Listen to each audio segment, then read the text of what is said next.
ओम नमः शिवाय गुरवे सच्चिदानंदमूर्तये निष्प्रपंचाय शांताय निरालंबाय तेजसे। हरिओम प्रभु जी, आज के इस अध्यात्म परिषद में आप सबका स्वागत है। आज का प्रश्न नोएडा दिल्ली से शोभा पुरवार जी का है। उन्होंने श्रीमद् भगवद गीता जी के 18वें अध्याय के 66वें श्लोक सर्वधर्मान् परित्यज्य मामेकं शरणं व्रज अहं त्वा सर्वपापेभ्यः मोक्षयिष्यामि मा शुचः। इस श्लोक का जो दूसरा चरण है मामेकं शरणं व्रज, इसको समझाते हुए स्वामी रामसुखदास जी ने जो कहा है, ये बातें थोड़ी उसको स्पष्ट नहीं हो रही है। इस विषय में उन्होंने बहुत पहले पूछा था। सबसे पहले तो हम मैया की क्षमा चाहते हैं, क्योंकि इतनी देर हो गई आपका प्रश्न का उत्तर देने में। संजोग ही कुछ ऐसे बने, क्योंकि हमारा शिविर लगने वाला था, मैं उसकी तैयारी में था। गुरु जी का शिविर लगने वाला था तो उसकी तैयारी में था। फिर एक दिन मेरे पास बचा भी समय के लिए, उत्तर का समय निकालने के लिए, तो मैंने ट्राई भी किया, लेकिन मेरे मोबाइल में कुछ गड़बड़ हो गई तो रिकॉर्डिंग नहीं हो पाया। मेमोरी फुल थी या कुछ था। 2-3 बार ट्राई किया, नहीं हो पाया। फिर मैं चला गया शिविर में। बस कल रात को 9 बजे मेरी कुटिया पर मैं लौटा हूँ और आज आपके प्रश्न की चर्चा कर रहे हैं। तो हमें क्षमा कीजिए, बहुत देर हो गई। इतनी देर तो नहीं होनी चाहिए। जिज्ञासा जब होती है उसी वक्त उसको अगर शांत किया जाए तो उसका असर गहराई तक रहता है, गहराई तक जाता है, और फिर बाद में तो वो प्रश्न ही ढीला पड़ जाता है हमारा। ठीक है, उत्तर मिले तो ठीक है, नहीं मिले तो कोई इतना बर्निंग क्वेश्चन नहीं होता रहता। जब शुरू में होता है तो क्वेश्चन बर्निंग क्वेश्चन होता है, और बर्निंग क्वेश्चन को ही शांत किया जाता है तो बड़ी ठंडक मिलती है, मतलब हमें संतोष होता है, कुछ ज्ञान अंदर भीतर घुसता है। तो इसलिए मैं क्षमा प्रार्थी हूँ, बहुत देर कर दी है। आपने पूछा है कि इस श्लोक में स्वामी रामसुखदास जी ने एक वाक्य कहा है, परमात्मा के लिए विश्राम करना साधन है, क्योंकि परमात्मा परम विश्राम स्वरूप है। अब इसको समझने के लिए पूरा उसका जो पैराग्राफ है उसके बारे में हम पहले समझते हैं। उन्होंने लिखा है कि भगवान का आश्रय लेना और अपने लिए कुछ न करना ही गीता का तात्पर्य है। भगवान का आश्रय लेना और अपने लिए कुछ न करना। यहाँ अपने का मतलब है जिसको अभी हम मैं मान रहे हैं, शरीर संघात को मैं मान रहे हैं। शरीर संघात के लिए मतलब कि इस देह के लिए, इस देह के ऊपर रही हुई 5 ज्ञानेंद्रियों के लिए, ज्ञानेंद्रियों के भोग के लिए, कर्मेंद्रियों के लिए, भोग की प्राप्ति के लिए कर्मेंद्रियां होती है, तो उसके लिए, मन बुद्धि के लिए, अपने अहंकार की पुष्टि के लिए, अपने मनमानी करने के लिए अगर हम कुछ नहीं करते और सिर्फ परमात्मा के शरणागत हो जाते हैं, माने हमारा जो महावाक्य है ना गुरु जी का, जो मैं बार बार कहता हूँ, मुक्ति के लिए वो एक वाक्य ही काफ़ी है, वो ही यहाँ पर हमें काम में आएगा। परमात्मा के लिए अपने लिए कुछ न करना और परमात्मा का आश्रय ले लेना। कैसे आश्रय लेंगे? कहाँ है परमात्मा? हम तो अभी जानते नहीं। कोई व्यक्ति थोड़े ही है कि उसके चरण पकड़ ले।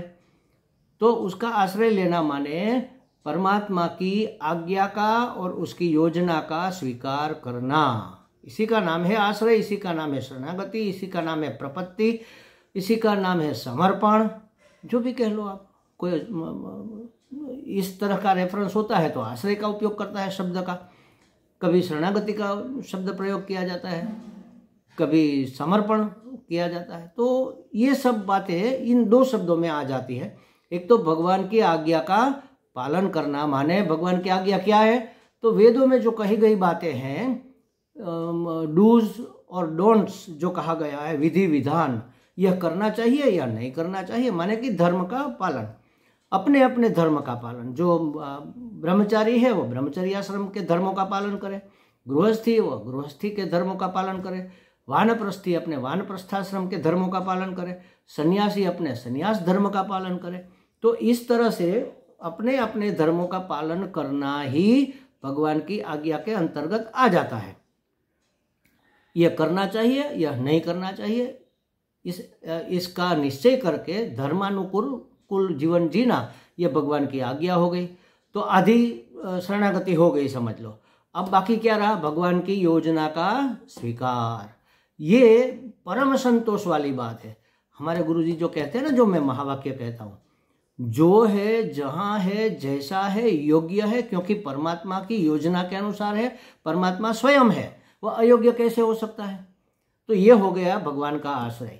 तो भगवान का आश्रय लेना और अपने लिए कुछ न करना है। यहाँ अपना माने अहंकार की पुष्टि के लिए, शरीर संघात के लिए, वासना की पूर्ति के लिए कुछ न करना, क्योंकि उसकी योजना के अनुसार सबका पालन, सबका पोषण, सबका कल्याण होता है। तो हमें तो अपने धर्मों का पालन सिर्फ करना है बस, बाकी कल्याण की बात वो सोचे। हमारा पालन भगवान ने स्वयं कहा है, मैं तुम्हारे योगक्षेम का वहन करूंगा, योगक्षेमम वहाम्यहम्। तो फिर चिंता की कोई बात नहीं है। भक्त के लिए या साधक के लिए ये कलेजे पर, हृदय पर लिख लेने वाली बात है। तो यहाँ इसलिए कहा कि यही गीता का तात्पर्य है। गीता जी में जो उपदेश दिया गया है उसके पीछे इंटेंसिव क्या है, तात्पर्य क्या है? यही सर्वम खलविदम ब्रह्म हो जाए, जो भी है, जहाँ भी है, परमात्मा ही है, उसकी योजना का हमें स्वीकार है। वो जो करेंगे, अपने मन की माननी तो हमने आज तक की, अब उसके मन की होने दो, उसी में हमारा कल्याण है। तो कहते हैं कि यह गीता का तात्पर्य। इसलिए साधक के लिए सबसे मूल्यवान वस्तु दो ही है, एक है भगवद आश्रय और दूसरा विश्राम। विश्राम माने कुछ न करना। कुछ न करना माने अपने लिए कुछ न करना। अपने लिए माने अपनी वासना पूर्ति के लिए, विषय की वासना को तृप्त करने के लिए, अपने शरीर संघात के लिए कुछ न करना, मतलब भोग और संग्रह की बातें भूल जाना, यह कहा है। तो ये साधक के लिए है। और भगवत आश्रय माने उसकी योजना का स्वीकार। तो शरीर आदि पदार्थों का आश्रय, ये तो पर आश्रय है। पर आश्रय के बदले हमें क्या करना चाहिए? स्वाश्रय करना। स्व का आश्रय, स्व माने परमात्मा, आत्मा। तो ये तो पर का आश्रय है। और क्रिया का आश्रय परिश्रम है। क्रिया हम करेंगे, उसके आश्रय रहेंगे। आज तो हम क्रिया के ही आश्रित है ना। कुछ करेंगे नहीं तो कुछ मिलेगा नहीं। हमें तो बहुत कुछ चाहिए, तो करते रहते हैं, बस उसके हम शरणागत हैं, क्रिया के। तो क्रिया के शरणागत है कहने से तो ज़्यादा अच्छा है कि कर्म के शरणागत है, क्योंकि क्रिया तो कुदरत में अपने आप होती है, उसके लिए कोई जिम्मेवार नहीं है। लेकिन उसमें अगर मेरा अहंकार मिल जाए, मैं करता हूँ, मेरे लिए किया है, मेरे बिना कैसे होगा, तो मैं जब उसके अंदर मिल जाता है तो वह क्रिया कर्म हो जाती है और कर्म बंधन करता है। तो ये परिश्रम है। परम प्राप्ति किसी भी पदार्थ और किसी भी क्रिया के द्वारा नहीं होती। कोई पदार्थ देकर हम परमात्मा की प्राप्ति कर ले, लाख रुपये का दान दिया, अब मुझे परमात्मा मिल जाएगा, ये नहीं हो सकता। या तो मैंने इतना कर्म कर लिया, इतनी सेवा कर ली, मुझे परमात्मा मिल, नहीं हो सकता। सेवा से अंतःकरण शुद्धि होती है और शुद्ध अंतःकरण में फिर साधना करने से परमात्मा की प्राप्ति होती है। क्योंकि क्रिया स्वयं अंतवत है, अंत वाली है। एक बार शुरू हुई, एक समय पूरी होगी। जो अंतवान है वह अनंत की प्राप्ति कैसे करा सकता है? तो नहीं हो सकता। पदार्थ स्वयं षड्विकारी है, अंतवान है, जन्मा है, बढ़ेगा, टिकेगा, धीरे धीरे घिसेगा, फिर मिट जाएगा। तो ये जो नश्वर है, जड़ है, वह अनश्वर की प्राप्ति, अनश्वर की प्राप्ति कैसे करा सकता है? तो नहीं हो सकता। प्रत्युत पदार्थ और क्रिया के संबंध विच्छेद से परमात्मा प्राप्ति होती है। क्रिया से संबंध अपना छोड़ दो, मतलब क्रिया नहीं करना ऐसा नहीं, मैं करता हूँ, ये बातें भूल जाना है। संबंध विच्छेद का मतलब यही है। पदार्थ मेरा है, मैंने प्राप्त किया, मैं प्राप्त करूँगा, मेरे लिए है, तो ये उसके साथ मैं को मिला देना, माने कि अहमता और ममता को छोड़ देना ही सर्वश्रेष्ठ बातें हैं। उससे परमात्मा की प्राप्ति होती है। जब साधक पराश्रय का त्याग करके भगवद आश्रय को अपनाता है और परिश्रम का त्याग करके विश्राम को अपनाता है, तब उसका मानव जीवन सफल होता है। विश्राम का मतलब है नैष्कर्म्य सिद्धि को प्राप्त करना। मुझे कुछ नहीं करना है, मैं कुछ करता भी नहीं हूँ, जो मुझसे हो जाता है वो परमात्मा करवा लेता है। मैं उसमें से संपूर्णतः निकल जाए तो उसी को कहते हैं विश्राम। विश्राम में ही परम की प्राप्ति है, उसी में मानव जीवन की सफलता है। आपाधापी में तो पूरी जिंदगी बीती, पूरी जिंदगी क्या कई जन्म बीत गए, कुछ हाथ नहीं लगा महाराज। मैं कई बार कहता हूं कि 10 दिशा है, पूर्व पश्चिम उत्तर दक्षिण वायव्य नैऋत्य ईशान अग्नि ऊपर नीचे, ये 10 दिशा है। किसी भी दिशा में जाओ, अपने से तो दूर ही जाओगे। जब अंदर की 11वीं दिशा खुलेगी, भीतर की आंख जब खुलेगी, तब आप अपने करीब आओगे, तब अपने आप की प्राप्ति, स्वयं की प्राप्ति, आत्म प्राप्ति, परमात्मा प्राप्ति होगी। तो इसी में मानव जीवन की सफलता है। अपने आप में आना माने विश्राम, विश्राम में हो जाना। बाहर का परिश्रम है, अंदर बैठ जाना विश्राम है। तो शरीर के लिए विश्राम माने कुछ न करना, ये तो भोग है। ये देह के लिए जैसे हम आलस्य या प्रमाद करके पड़े रहते हैं, सोते रहते हैं, बैठे रहते हैं, लोगों से काम करवाते हैं, हम सिर्फ जबान चलाते हैं, ये तो भोग है। इसलिए निद्रा के सुख को तामस सुख कहा गया है। सो जाना जरूरी है, उतना सो लेते ठीक है, लेकिन पड़े रहना, सोते रहना, यह किसको पसंद नहीं। ये विंटर की ठंडी जब होती है, इतनी ज़्यादा ठंड होती है, उस ठंड में 3-4 बजे उठकर भगवान का भजन करना, ये कोई सामान्य बात नहीं है। ये भोगों का त्याग है महाराज। अगर नहीं कर पाते तो हम भोग कर रहे हैं, इसका मतलब यही हुआ। परंतु परमात्मा के लिए विश्राम करना साधन है। अपने लिए, अपने शरीर के लिए, शरीर संघात के लिए विश्राम करना भोग है। परमात्मा के लिए विश्राम करना साधन है। परमात्मा के लिए कैसे विश्राम किया जाए? माने कि मैं कुछ नहीं करता, मैं कुछ नहीं करूँगा, मैंने कुछ नहीं किया, जो किया वो परमात्मा ने मेरे द्वारा किया, जो कर रहा है वो परमात्मा मेरे द्वारा कर रहा है, जो होगा वो परमात्मा मेरे द्वारा करेगा, मुझे निमित्त बनाकर। गीता जी में आगे भगवान ने अर्जुन को कहा है कि अर्जुन तू क्यों मानता है कि तू मारेगा और वो मरेंगे?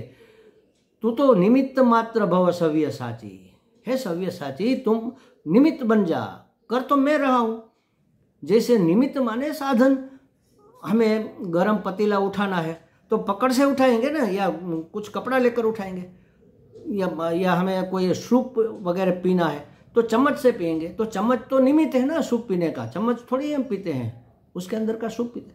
तो उसी तरह तुम मेरा साधन बन जाओ, मेरा खिलौना बन जाओ, मेरी बांसुरी बन जाओ। मैं जैसे बजाऊँ तुम्हें बजना है, तुम्हें अपने आप अपना सुर नहीं निकालना है। अगर हम अपने आप अपना सुर निकालेंगे तो भगवान भी बजाएगा, हम भी अपना सुर निकालेंगे, सब पूरा जीवन बेसुरा हो जाएगा महाराज। तो परमात्मा के लिए विश्राम करना माने कि उसके समर्पित हो जाना, यह साधन है। परमात्मा प्राप्ति की साधना के लिए यह साधन है। और अपने लिए कुछ करना या अपने लिए विश्राम करना, यह भोग है। क्योंकि परमात्मा परम विश्राम स्वरूप है। परम विश्राम स्वरूप माने क्या? अविरोध आत्मा। परमात्मा अविरोध आत्मा है, वह किसी का विरोध नहीं करता, सबको ओके यस यस, सबको सत्ता स्फूर्ति प्रदान करता है। सज्जन के हृदय में बैठकर परमात्मा सज्जनता दिखाता है। अब दुर्जन को दुर्जनता दिखानी है तो कहाँ से उसको बल मिलेगा?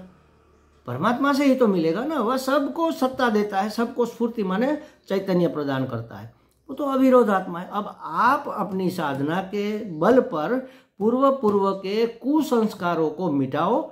विवेक भगवान ने दिया है, विवेक बुद्धि का उपयोग करो और विवेकात्मक हमारा व्यवहार हो जाए, आवेगात्मक न रहे, बस यही तो साधना है। तो परम विश्राम स्वरूप माने अविरोध आत्मा। परमात्मा कुछ करता नहीं, कुछ कराता भी नहीं, कुछ होते हुए रोकता भी नहीं, क्योंकि वो तो आपको विवेक दिया है ना, आपको खेलना है, आपको रोकना है। वो तो सबको सत्ता स्फूर्ति देता है। अच्छा, हम कहेंगे कि इतनी ठंड है तो हम ये लाइट इलेक्ट्रिक का स्विच ऑन करेंगे तो रूम गर्म हो जाएगा। अगर हीटर है तो गर्म होगा, लेकिन अगर एसी का स्विच दबा दिया तो ठंडा हो जाएगा। वो बिजली थोड़े ही ठंडा करती है, बिजली थोड़े ही गर्म करती है। ये तो इंस्ट्रूमेंट के ऊपर, इंस्ट्रूमेंट के अंदर रही हुई मशीनरी का कमाल है। तो हमारे अंदर, हमारे अंतःकरण रूपी मशीनरी का कमाल है कि पूर्व के कैसे संस्कार, पूर्व के माने आज से पहले के, इस जन्म के और अगले कई जन्मों के कैसे संस्कार हम लेकर आए हुए हैं, उसका हमें विवेक पूर्वक कैसे मार्जन करना है, उसकी सफाई करनी है, उसमें से बुरे जो संस्कार है उसको मिटाना है और अच्छे भले संस्कार को प्रोत्साहित करना है। तो ये हुआ परमात्मा विश्राम स्वरूप है, माने वह सबको सत्ता स्फूर्ति। जैसे बिजली हीटर को भी सत्ता देती है, बिजली एसी को, कूलर को भी सत्ता देती है। तो बिजली गर्म करती है या बिजली ठंडा करती है, ऐसा कैसे हम कह सकते हैं? तो परमात्मा तो अविरोध आत्मा है। तो पराश्रय और परिश्रम ये संसार के लिए है।